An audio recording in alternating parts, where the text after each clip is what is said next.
बड़ी छकान छकेला हो नेताजी, बड़ी छकान छकेला हो। हमरा जनता के बातें में भुला कर 15 बरिस शासन चलेला हो। बड़ी छकान छकेला हो नेताजी, बड़ी छकान छकेला हो। भाई भाई में हमरे लड़ा का मुद्दा मामला मिलेला हो।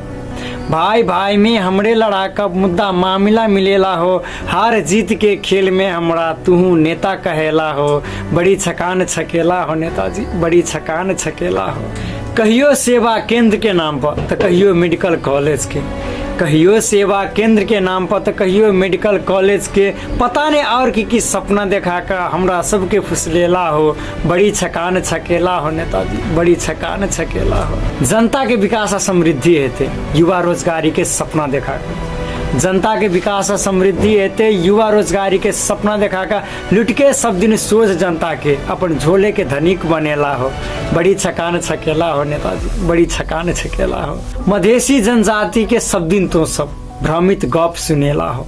मधेसी जनजाति के सब दिन तो सब भ्रमित गप सुनेला हो। हक अधिकार के भाषण सुनाकर, हक अधिकार के भाषण सुनाकर उद्पीड़ित समुदाय पर कठोर शासन चलेला हो।